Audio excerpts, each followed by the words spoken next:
We're 4 years into a government that's intent on ripping apart everything that working people have fought for and won over the last generation. And the majority are now worse off than we've ever been before. We've seen the biggest drop in living standards since records began, and that's according to the Office for National Statistics. The average incomes have fallen by 10% since 2010. And the number of adults that are now in absolute poverty is 8.7 million.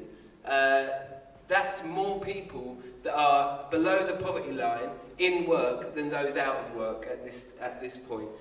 Children, there's 4.1 children living below, 4.1 million children now living below the poverty line. These statistics are from the Office for National Statistics. And we're told that this is because of a deficit. We're told that the financial crisis that was caused by the bankers has meant that everybody's got to suffer, that the deficit's too high and that we need to solve this problem. But this was never about a deficit.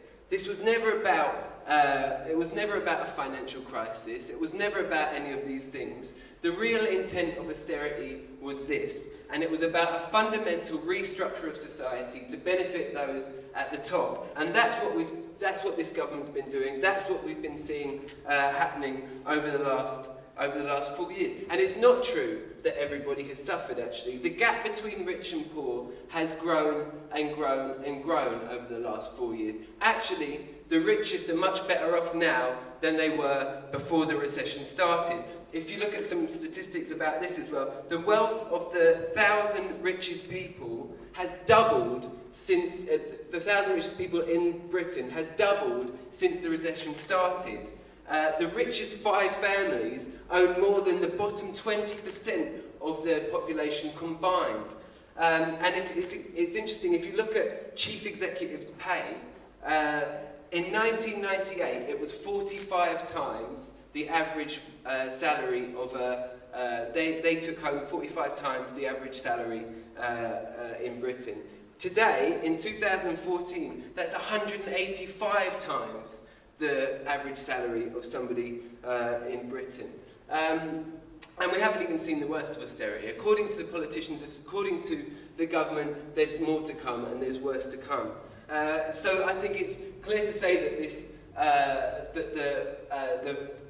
the recession, it was never about a deficit, it was never about solving the issue of a financial crisis. This has been about fundamentally restructuring society to benefit those at the top. And the politicians like to tell us that there's a recovery. They like to say that austerity is working, that the economy's turned a corner and it's growing faster than anybody could have expected. But this so-called recovery is based on rising house prices, it's based on increased debt, it's based on exactly the same thing that got us into the problem in the first place, and I think it represents nothing but a bubble, another bubble waiting to burst,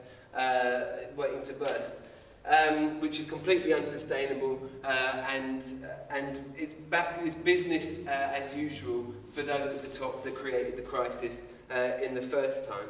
And now we're in the run-up to a general election. We're in the run-up to an election, and I think the only conclusion that you can draw is that whatever the result of the election, is that we face more cuts, we face more austerity, and we're going to need to create, we're still going to need to have meetings like this, we're still going to need to have a mass movement against austerity to challenge it, and to put across an alternative. Because the alternative views that actually the majority of the population agree with are never heard in the mainstream. And I think we need to build up a movement so big that it's impossible to ignore from the politicians and from the media in this country. And I think there's a few very, very simple demands that we need to put forward that actually would solve the problem of the deficit, it would solve the problem of the crisis. And no government, by the way, has ever cut their way out of an economic crisis.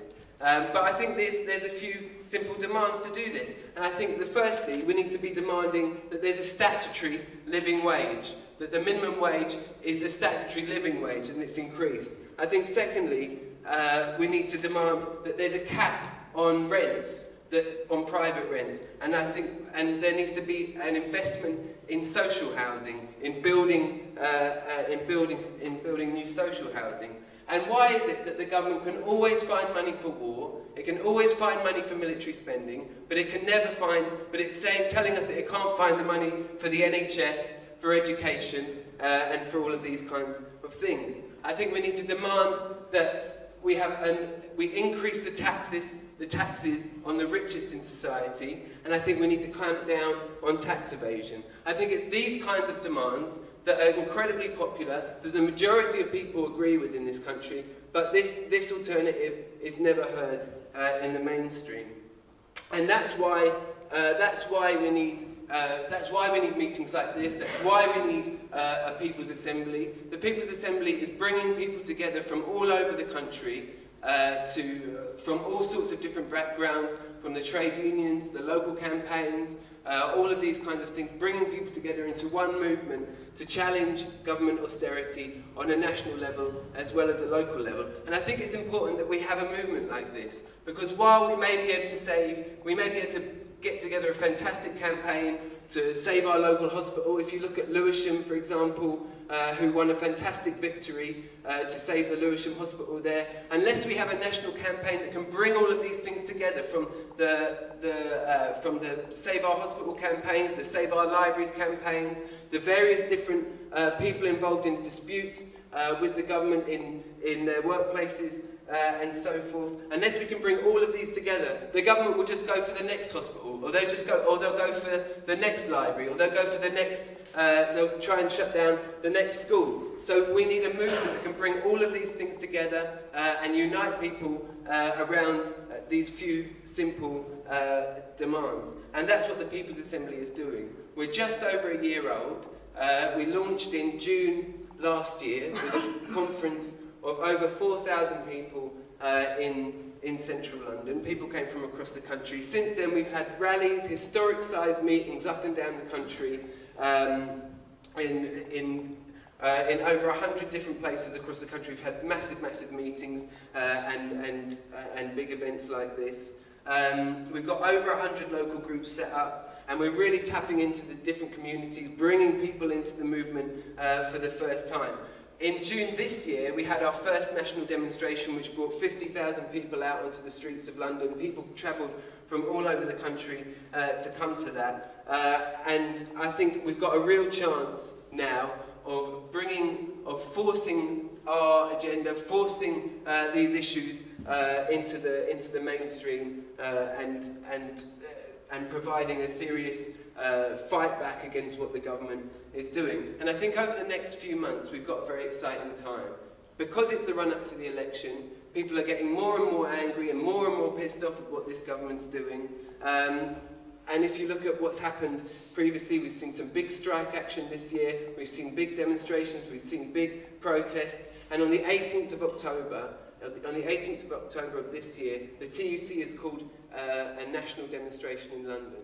Now that demonstration is going to be massive. It's going to be absolutely huge. There's going to be hundreds, and to turn that demonstration into a historic-sized demonstration. And that's what it needs to be. If you look at the timing of it in the run-up to the election, it's very well timed. People are getting more and more angry, and I think that we've got a real chance of getting into the communities, or of getting involved with the people who are reliant on the food banks, or people who are stuck on long-term unemployment, people who are suffering under this government, and those are the kind of people that we need to target now. We've got just over a month now to make that demonstration massive, so I think after today, what we need to be doing is setting up a series of days of action across the country, where we hit the food banks, where we hit the job centres, where we hit all of these different things, and convince people that they must come on that demonstration, because that demonstration could be the knockout blow for this government. It's already a weak government, it's unpopular. Whatever you think about the Scottish vote, which we've just seen, whether you agree with the yes or the no campaign, what I think that represents, the fact that the yes campaign got so close, got so many votes, and panicked the establishment, what that reflects is, I think, a growing a growing anger and a growing sense that this government needs to go. And I think we need to tap into that when it comes to austerity when it comes to these things. So again, thanks so much for having me. I think I'm looking forward to the discussion, but I think whatever we can do between now and October the 18th will make all the difference in terms of what's possible afterwards. Thank you.